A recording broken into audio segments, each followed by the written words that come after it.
आप सबको सलाम। हम परमेश्वर का धन्यवाद करते हैं कि हम उसके घर में एक बार और इकट्ठे हो पाए। परमेश्वर ने मौका दिया, हम परमेश्वर का धन्यवाद करते हैं। जैसे कि आज यूथ डे है और यूथ डे के साथ एक और दिन भी हम मना रहे हैं, सेंट जेम्स डे, जो कल था वैसे, पर वो मनाया जा रहा है हमारे डायसिस के अकॉर्डिंग सेंट जेम्स डे। जैसे आज हमने सुना कि जो प्रेरित याकूब थे, 12 चेलों में से एक थे, उन्होंने यूरोप में, स्पेन में खास करके परमेश्वर का वचन फैलाया, सुसमाचार फैलाया, और जो शुरुआती कलीसिया थी उसमें अपना योगदान दिया। और वही पहले प्रेरित हुए 12 चेलों में से जिन्होंने अपना यीशु मसीह के लिए बलिदान दिया। तो आज का जो वचन है वो हम यूथ के ऊपर देखेंगे, यूथ के ऊपर गौर करेंगे।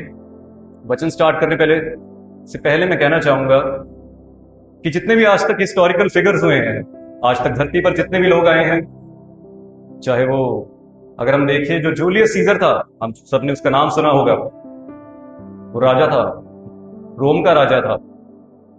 तो उसके जो, अगर दुनिया में आज तक जो उसके मैन्युस्क्रिप्ट्स हैं, हस्त लेख हैं, वो केवल 250 है जो हमें मिलते हैं।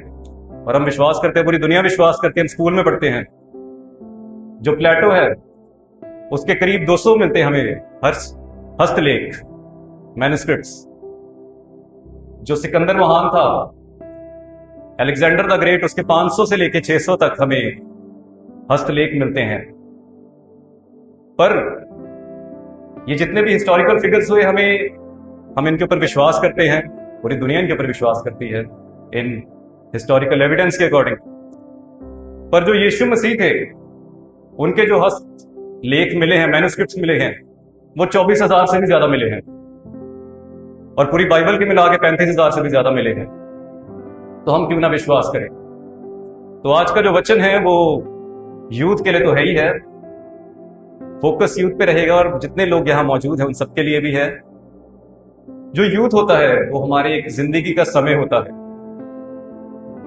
हमारे लाइफ का एक समय होता है जब हम अपनी जिंदगी के उस टाइम पीरियड में अपने पीक पे होते हैं, हमारी लाइफ पीक पे होती है, हम पूरे जोर में होते हैं, हमारे पास बल होता है, और हम कह सकते हैं कि वो हमारा बेस्ट समय होता है हमारी जिंदगी का। उसी प्रकार परमेश्वर ही हमसे हमारा बेस्ट ही मांगता है, क्योंकि वचन में लिखा है इसी समय है कि हमें अभिलाषाएं आ सकती है, दुनिया संसारिक। दूसरा तिमोथी उसका 2 अध्याय उसकी 2 आयत में लिखा है हमें जवानी की अभिलाषाओं में फंसना नहीं। तो यही समय है कि हम अच्छे डिसीजन भी ले सकते हैं, बुरे डिसीजन भी ले सकते हैं। अगर हम देखें उत्पत्ति उसका 8 अध्याय उसकी 21 आयत में, तो हमारी इमेजिनेशन है वो बचपन से नहीं, हमारी यूथ से खराब होती है। यहां पे ईवल आया है कि जो मैन की इमेजिनेशन है, जो थॉट्स है उसके, वो हमारे यूथ से ही अच्छे हो सकते हैं, हमारे यूथ से ही बिगड़ सकते हैं। तो कह सकते हैं ये एक हमारा प्रेपरेशन का टाइम है, इसके ऊपर ही हमारा फ्यूचर डिसाइड होता है। चाहे अभी हम जवानी के हालत में हो, या हमने अभी जवान होना हो, या हम जवानी के उस दौर से निकल गए हों। हो सकता है हमने कोई गुनाह कर दी हो, जाने अनजाने में हमसे कोई गुनाह हो गए हों। अगर हम देखते हैं अय्यूब उसका 13वां अध्याय उसकी 26वीं आयत, अगर हमने कुछ गलत काम अपनी जवानी में किए हैं, चाहे हमसे जानबूझकर हुए या ना जाने में हुए हैं, पर हमारे लिए अच्छी बात है कि परमेश्वर रहम करने वाला खुदा है। अगर हम अपने पापों को अंगीकार करेंगे तो हमारे पापों को वो बख्शेगा। तो आज का जो वचन है वो एक जो हमसे हो गया है उसके बारे में नहीं है, हम आगे कैसे अपनी लाइफ व्यतीत कर सकते हैं, एक फ्यूचर पर्सपेक्टिव के उस पे होगा ये सरमन। और इस वचन से मैं आपके साथ, जितने नौजवान यहाँ पे मौजूद हैं, उनसे 3 बातें करना चाहूंगा। तो जो आज पहली रीडिंग की गई है, डैनियल नबी की पुस्तक उसका 1 अध्याय उसकी पहली 2 आयतें। यहूदा के राजा यहोयाकीम के राज्य के 3रे वर्ष में बेबीलोन के राजा नबूकदनेस्सर ने यरूशलेम पर चढ़ाई करके उसको घेर लिया। तब परमेश्वर ने यहूदा के राजा यहोयाकीम को परमेश्वर के भवन के कई पात्रों समेत उसके हाथ में कर दिया, और उसने उन पात्रों को शिनार देश में अपने देवता के मंदिर में ले जाकर अपने देवता के भंडार में रख दिया। तो जो यहोयाकीम था, जो इजराइल का राजा था, और जो बेबीलोन का राजा था नबूकदनेस्सर, उसने यहूदा के देश पर, इजराइल पर चढ़ाई की और उसको हरा दिया, उसको बंदी बना लिया, और जितने वहां के जो पात्र थे वो अपने देश में ले आया। ये बैकग्राउंड है इसका। और उसने क्या कहा राजा ने अपने खोजों के प्रधान से, तीसरी आयत में, तब उस राजा ने अपने खोजों के प्रधान अश्पनज को आज्ञा दी कि इजरायली राजपुत्रों और प्रतिष्ठित पुरुषों में से ऐसे कई जवानों को ला जो निर्दोष, सुंदर और सब प्रकार की बुद्धि में प्रवीण और ज्ञान में निपुण, विद्वान और राज मंदिर में हाजिर रहने के योग्य हैं, और उन्हें कसबियों के शास्त्र और भाषा की शिक्षा दो।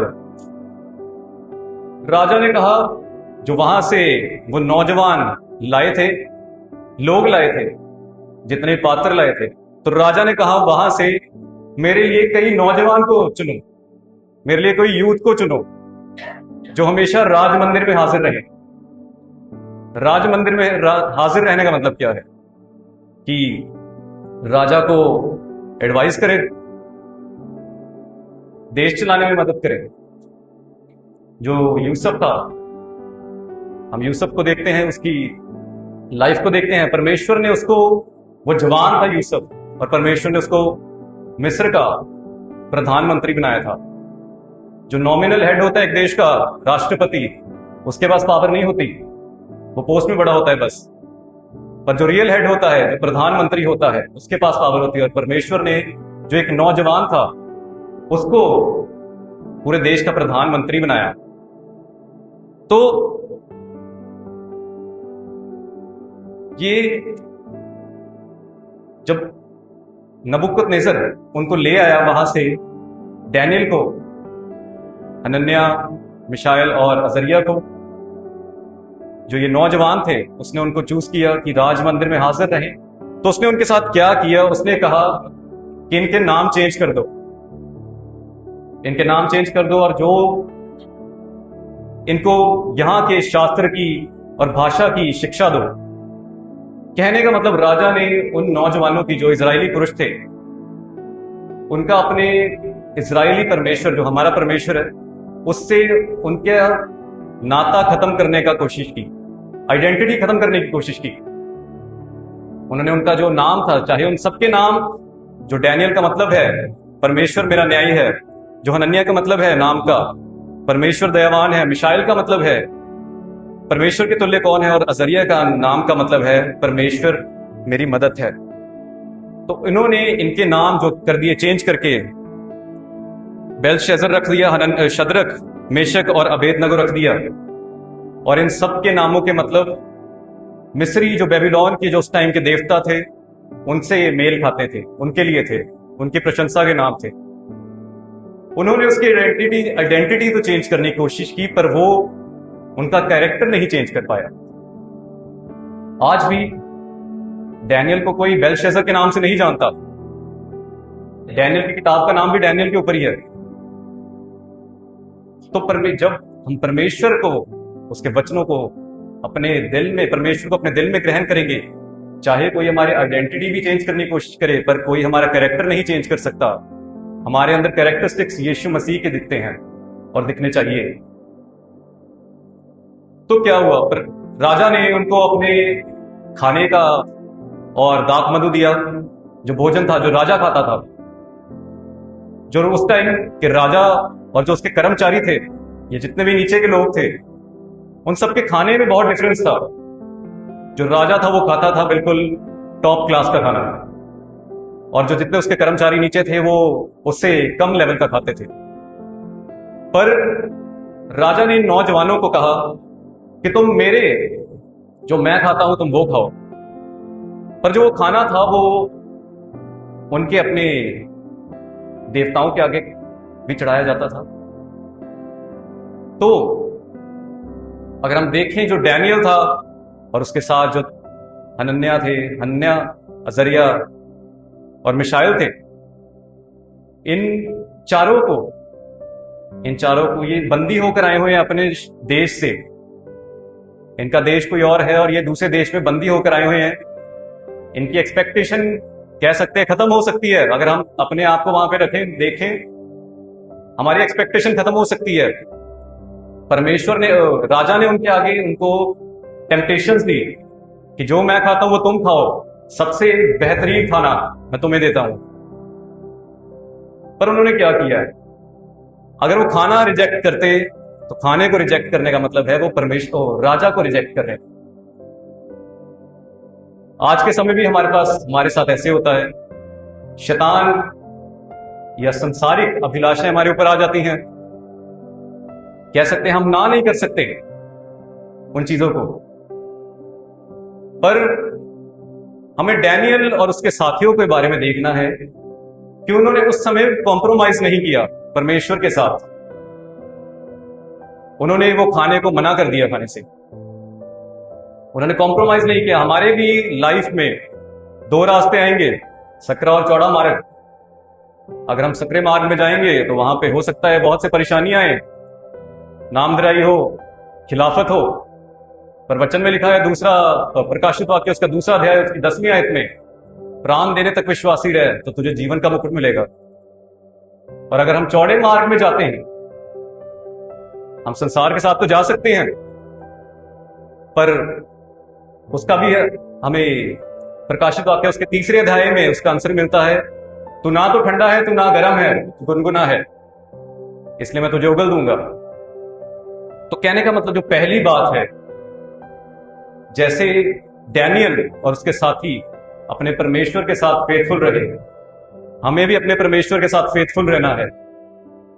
हमें संसारिक बातों के साथ कॉम्प्रोमाइज नहीं कर लेना, परमेश्वर को कॉम्प्रोमाइज नहीं कर देना। तो इसका नतीजा क्या हुआ? तो इसका उनको हम 15 आयत पढ़ते हैं। 10 दिन के बाद उनके मुंह राजा के भोजन के खाने वाले सब जवानों से अधिक अच्छे और चिकने दिखाई पड़े। 17वीं आयत, परमेश्वर ने उन चारों जवानों को सब शास्त्रों और सब प्रकार की विद्याओं में बुद्धिमानी और प्रवीणता दी, और डैनियल को सब प्रकार के दर्शन और सपन का अर्थ का ज्ञानी हो गया। परमेश्वर अपने भेद प्रकट करता है जब हम उसके वचनों को मानते हैं, कॉम्प्रोमाइज नहीं करते। जो पहली बात है, हम फेथफुल रहना है अपने परमेश्वर के साथ। तो हम दूसरी बात देखते हैं, पहला तिमोथियस उसका 4था अध्याय उसकी 11वीं आयत से, इन बातों की आज्ञा दे और सिखाता रहे। यहां पे किस बात की बात हो रही है? जो तिमोथियस था वो भी जवान था एक, और पौलुस उसको एक खत लिख रहा है कि इन बातों की आज्ञा दे, किन बातों की? परमेश्वर के वचन की, और इसको सिखाता रहे। ये उसको आज्ञा दे रहा है, हमें वो कमांड कर रहा है कि हम परमेश्वर का वचन दूसरों तक फैलाना है, पहुंचाना है। सुसमाचार परमेश्वर का, यीशु मसीह का लोगों तक बताना है। तो इससे क्या होगा? कोई तेरी जवानी को तुच्छ ना समझने पाए। हमारी जवानी को या किसी भी इंसान को कोई तुच्छ कैसे समझता है? अगर हमारे अंदर कोई फॉल्ट होगा, लोग कहेंगे ये तो बंदा गलत है, ये तो डरपोक है, या और कोई चीज, तो हमें तुच्छ जाना जाएगा अगर हमारे अंदर कोई फॉल्ट होगा। पर पौलुस उसको बताता है हमें कैसे होना है। पर वचन, चाल चलन और प्रेम और विश्वास और पवित्रता में विश्वासियों के लिए आदर्श बन जा। सबसे पहले वो कहता है वचन में। यहां पे वचन, ऊपर उसने परमेश्वर के वचन की बात की है, पर ये जो वचन की बात कही है, अब ये हमारे मुंह के वचन की बात की है उसने, कि हमारे जो मुख से वचन निकलते हैं वो कैसे हैं। पॉजिटिव शब्द निकल रहे हैं या हम नेगेटिव चीजें बोल रहे हैं, गाली गलौज कर रहे हैं। नीति वचन में लिखा है 18वां अध्याय उसकी 23वीं आयत में, जीवन और मौत हमारे मुंह में ही है। अगर हम बीमार हो जाते हैं, परमेश्वर को कह सकते हैं कि तूने कहा है तेरे कोड़े खाने से हम चंगे हुए हैं, मैंने शिफा पाई है, हम चंगे होंगे, हमें क्लेम करना है। वचनों के द्वारा ही ये संसार बना है, वचनों के साथ, तो हम वचनों में ना फंस जाए। हमें अपने मुंह से सिर्फ परमेश्वर की तारीफ करनी है और किसी के लिए बुरा नहीं कहना। दूसरी बात वो कहता है चाल चलन, हमारा जो चाल चलन, हमारा कंडक्ट है वो कैसा होना चाहिए। हम चर्च आ रहे हैं, हम यहां पे आके गीत भजन गा रहे हैं और बाहर जाके हमारी लाइफस्टाइल कुछ और है। हमें देखना है कि हम वचन के अकॉर्डिंग क्या ठीक चल रहे हैं। हम चर्च में आके भजन गा रहे हैं, बाहर जाके कोई सेकुलर सॉन्ग सुन रहे हैं। अगर हम पढ़े पहला शमूएल उसका 16वां अध्याय उसकी 23वीं आयत, जब वो बीना बजाता था तो दुष्ट आत्मा हट जाता था। कहने का मतलब हम जो गीत भजन गा रहे हैं उससे ये डिस्ट्रेसिंग स्पिरिट्स जो हैं वो जा सकती हैं, पर अगर हम सेकुलर सॉन्ग सुन रहे हैं तो उनसे आ भी सकती है। हमें ध्यान रखना है, हमें सचेत रहना है, चौकस रहना है, हमें विजिलेंट रहना है कि हम भरमाए तो नहीं जा रहे। तीसरी बात वो कहता है प्रेम। प्रेम, हम अपने दोस्तों मित्रों को, भाई बहनों को, किसी को भी कह देते हैं मैं तुझसे प्रेम करता हूं, पर प्रेम की डेफिनेशन बाइबल के अकॉर्डिंग कुछ और है। हम पढ़ेंगे पहला कुरिन्थियों उसका 13वां अध्याय उसकी 4 आयत से लेकर 7 आयत तक।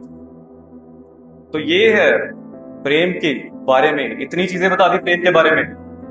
हम किसको कह देते हैं मैं तुझसे प्रेम करता हूं, अपने भाई बहनों से किसी से भी कह देते हैं मैं तुझसे प्रेम करता हूं, पर यहां पे आ गया है प्रेम धीरजवंत है, कृपालु है, अपनी बड़ाई नहीं करता,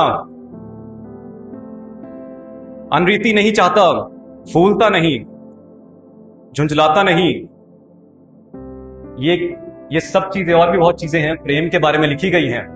अगर हम इनमें से एक में भी चूकते हैं तो हम प्रेम की जो डेफिनेशन है उसमें चूक जाते हैं। तो आगे पौलुस तीमुथियुस को कह रहा है प्रेम धीरजवंत है, कृपालु है, अपनी बड़ाई नहीं करता, अनरीति नहीं चाहता, फूलता नहीं, झुंझलाता नहीं। ये सब चीजें और भी बहुत चीजें हैं प्रेम के बारे में लिखी गई हैं। अगर हम इनमें से एक में भी चूकते हैं तो हम प्रेम की जो डेफिनेशन है उसमें चूक जाते हैं। तो आगे पौलुस तीमुथियुस को कह रहा है विश्वास। विश्वास, हम अपने परमेश्वर के साथ, हमारा परमेश्वर के ऊपर विश्वास तो है। अच्छे टाइम में हम विश्वास करते हैं, परमेश्वर का थैंक्स करते हैं, पर हमें सोचना है कि हम, अगर हमारे ऊपर परेशानी आती है, कोई दुख तकलीफ आती है, क्या हम सेम रहते हैं। हम अब्राहम का एग्जाम्पल देखते हैं।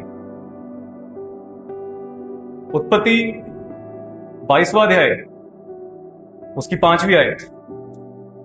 परमेश्वर ने अब्राहम को कहा था कि तूने अपने बेटे की कुर्बानी देनी है, और वो कुर्बानी देने जा रहा है अपने बेटे की। पर वो अपने सेवकों को क्या कह रहा है, जो उसके सेवक वहां पे खड़े हैं, तुम यहीं पे रुको, मैं अपने बेटे के साथ वापस आऊंगा। इसलिए उसको विश्वासियों का पिता कहते हैं।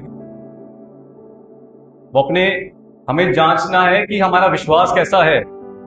ब्लाइंड फेथ होना चाहिए परमेश्वर के ऊपर। और आखिरी बात जो वो कहता है पौलुस तीमुथियुस को, पवित्रता में विश्वासियों के लिए आदर्श बन जा। पवित्रता, ये हम जानते हैं कि हमारा शरीर, पहला कुरिन्थियों में लिखा है उसका 3रा अध्याय उसकी 16वीं आयत में कि हमारा शरीर परमेश्वर का मंदिर है। हमें पवित्र रहना है। परमेश्वर ने कहा जैसे मैं पवित्र हूं वैसे तुम पवित्र बनो, जैसे मैं चलता था वैसे तुम चलो। तो अगर हम ये सब चीजें मानेंगे तो हम क्या बनेंगे? लोगों के लिए आदर्श बनेंगे। दूसरी बात जो मैं कहना चाहता हूं, हमें एग्जाम्पल बनना है, दूसरों के लिए आदर्श बनना है। पौलुस कह रहा है तीमुथियुस से, तीमुथियुस भी अभी जवान है। जो एग्जाम्पल बनते हैं लोग, वो हटके काम करते हैं। जो मैरी जे कैम्पबेल थी, जिन्होंने एवलन गर्ल्स स्कूल बनाया है, हमारा चर्च बनाया है, छोटा टेम्परेंस हॉल बनाया है। 1905 में पंजाब में, हिमाचल में और पाकिस्तान का जो रीजन था, यहां पे भूचाल आया, भूकंप आया, एक दिन में 20,000 लोग मर गए। उस समय भी गाड़ियां चलती थी, गाड़ियां, बैलगाड़ी या घोड़े पे। वो यहां पे सियालकोट से आई थी, तो उस पे भी गाड़ी पे आई थी, जो भी उनके कोई रथ वगैरह होते थे उस पे आई थी। पर जब उसको पता लगा कि सबसे ज्यादा जो नुकसान हिमाचल के कांगड़ा रीजन में हुआ है, वो यहां से पैदल गई कांगड़ा उस समय। मैं ये नहीं बता रहा कि हमें पैदल जाना है ऐसा कुछ, मैं डेडिकेशन की बात कर रहा हूं। गाड़ियां उस टाइम भी थी, पर वो यहां से पैदल गई फिर भी बचाने। उसने अपना एक एग्जाम्पल सेट कर दिया। 100 साल बाद भी उसकी बात हो रही है आज। हमें परमेश्वर के आगे, हमें लोगों के आगे आदर्श बनना है। और अगर हम, जैसे मैंने कहा कि आदर्श बनने के लिए हमें कुछ करना पड़ेगा, संसार से अलग होना पड़ेगा, वचन पर चलना पड़ेगा। अगर हम वचन पर नहीं चल रहे, हम कुछ नहीं कर रहे, केवल मसीह है। तो जो यीशु मसीह ने दृष्टांत कहा था, बताया था तोड़ों का, कि लोगों को तोड़े मिले थे। बाकियों ने तो उनको मल्टीप्लाई कर लिया, पर जिसने कुछ नहीं किया, जिसने दबा दिया, उसको गाड़ दिया, जो टैलेंट था उसका तोड़ा था, उसने कुछ नहीं किया, उसके साथ क्या हुआ? उसको कहा कि उसको वहां पे डाल दो जहां दांतों का पीसना और रोना है। कहने का मतलब, अगर हम कुछ नहीं कर रहे तो वो भी हमारे लिए आगे नुकसान ही होगा, कुछ करना होगा। कहने का मतलब, परमेश्वर का वचन, जो परमेश्वर ने कहा था, जो परमेश्वर ने जब अपनी अर्थली मिनिस्ट्री स्टार्ट की, सबसे पहले जो उससे यीशु मसीह ने अपना वचन जो सुनाया था, मन फिराओ क्योंकि परमेश्वर का राज्य निकट है। हमें अपनी पुरानी जिंदगी से मन फिराना है, क्योंकि पुरानी मशकों में नया दाख रस नहीं भरा जा सकता।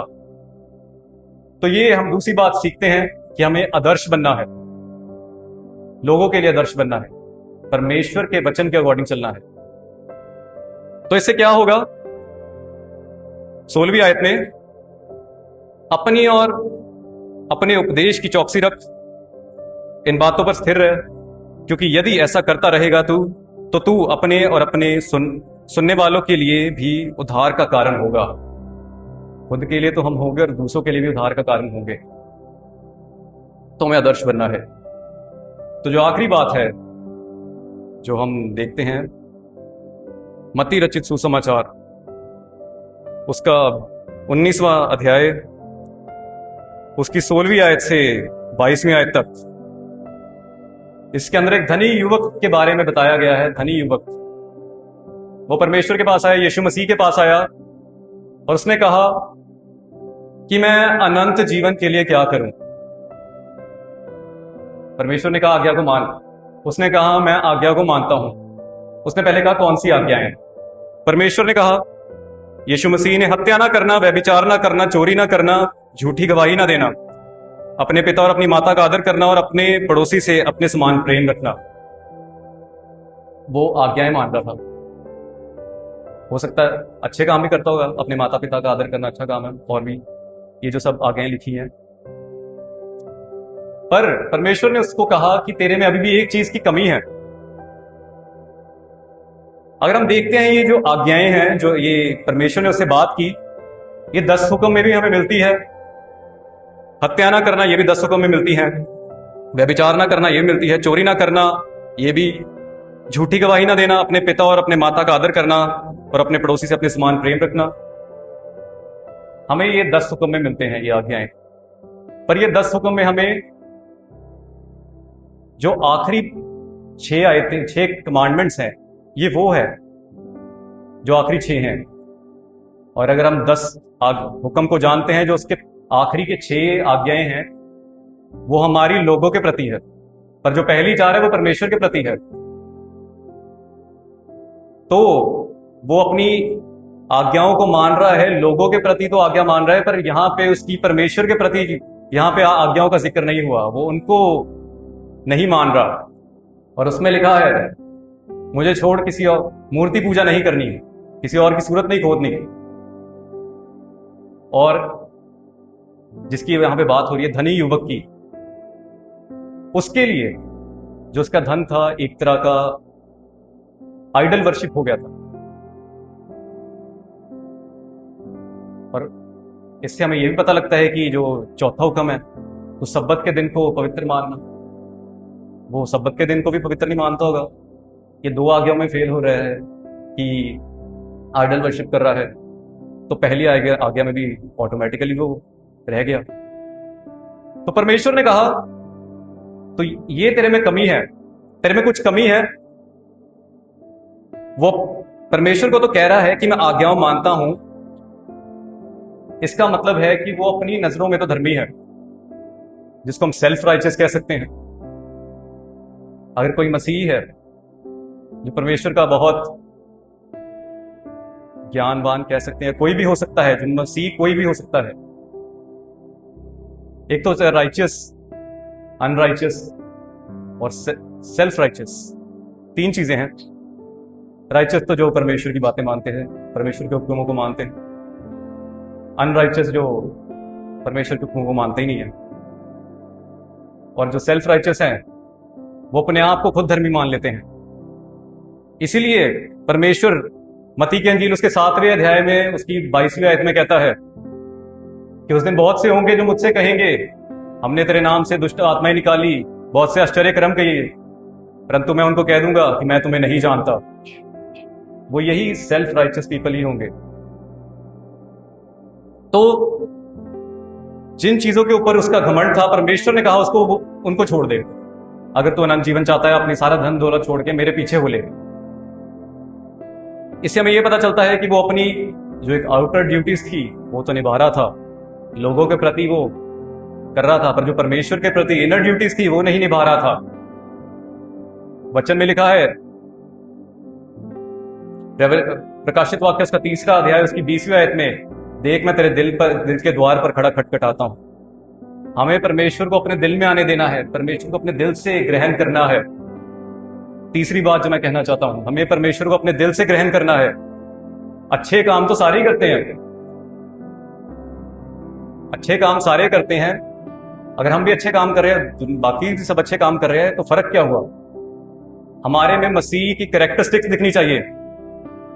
अगर हम नीति वचन उसका 23वां अध्याय उसकी 7 आयत को पढ़ें, जैसा वो अपने मन में विचार करता है वैसा वो आप है।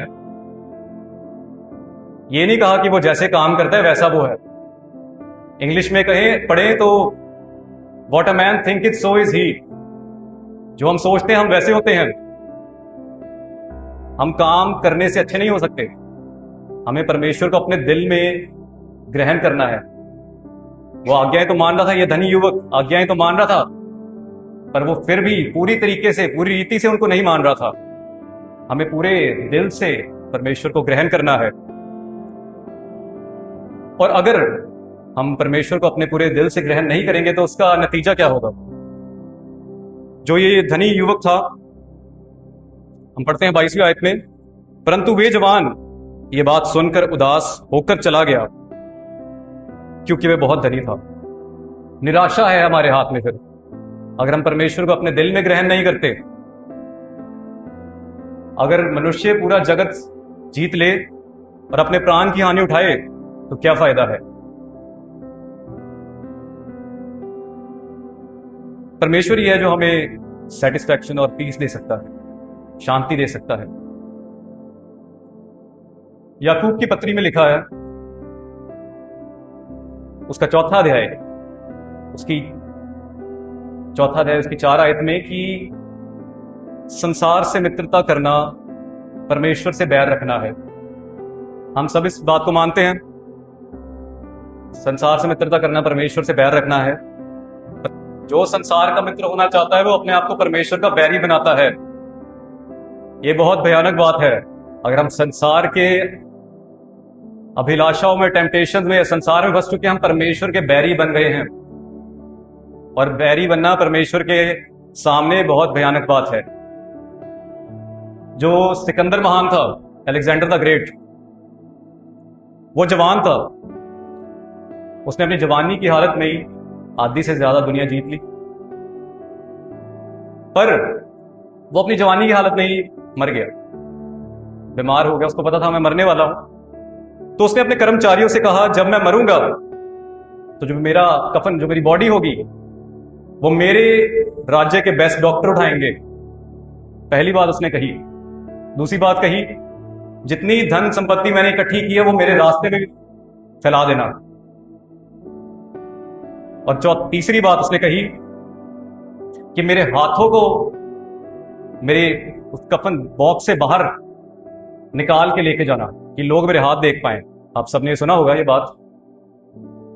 अगर हम इसका मतलब देखें कि उसने कहा था, उसने संसार तो जीत लिया था पूरा, पर उसने कहा था कि जो उसने बेस्ट डॉक्टर कहे थे कि मृत्यु के आगे डॉक्टर भी कुछ नहीं कर सकते, बेस्ट डॉक्टर्स, उसने अपनी धन दौलत बिछा दी थी आगे जहां तक उसकी बॉडी को लेके जाना था।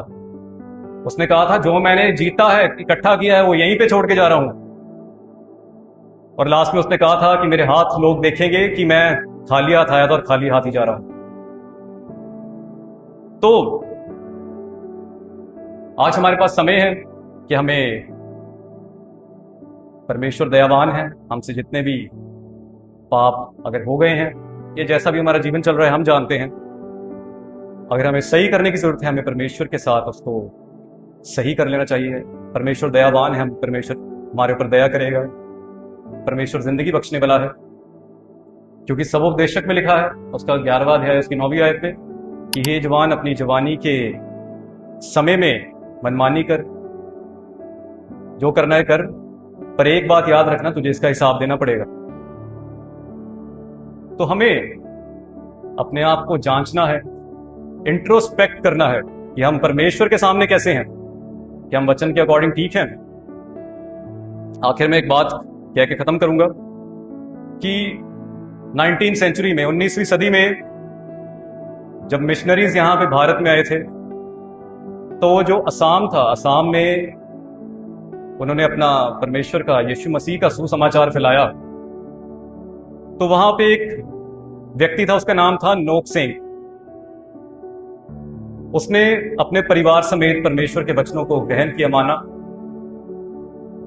पर जो उसके गांव के जो मुखिया थे, उनको यह बात अच्छी नहीं लगी। उन्होंने उसको पूरी सभा के सामने इकट्ठा करके, पूरी सभा को इकट्ठा करके उसकी पूरी फैमिली को बाहर बुलाया और उन्होंने कहा कि अगर तू बचना चाहता है तो परमेश्वर का इनकार कर दे, हम तेरे को बख्श देंगे। तो उसने कहा, मैंने यीशु मसीह को ग्रहण कर लिया, मैं पीछे नहीं मुड़ सकता। तो उन्होंने उसको, उसके परिवार को वहीं पे मार दिया। तो जो गांव का जो मुखिया था, उसको ये बात बाद में बहुत फील हुई। उसने सोची कि ये कौन व्यक्ति था जिसने, कोई इतना वफादार कैसे हो सकता है मरने तक। और उसने भी परमेश्वर पर विश्वास किया और उस गांव में बहुत से लोग बचे। और ये जो उसके आखिरी के बोल थे नोकसेंग के, कि मैंने परमेश्वर को ग्रहण कर लिया है, मैं अब पीछे नहीं मुड़ूंगा, वही आज हमने जो गीत गाया है, यीशु के पीछे मैं चलने लगा, ना लौटूंगा, उसके ऊपर ये गीत बना था। और ये अमेरिकन असेंबली जो उनकी वर्शिप बुक है, उसमें भी ये ऐड किया गया था। बिली ग्राहम की क्रूसेड्स में भी ये गीत गाते थे। तो कहने का मतलब, आज हमारे पास समय है, हमें परमेश्वर को ग्रहण करना है, हमें पीछे नहीं मुड़ना। तो इन वचनों के द्वारा परमेश्वर हम सबको आशीष और बरकत दे।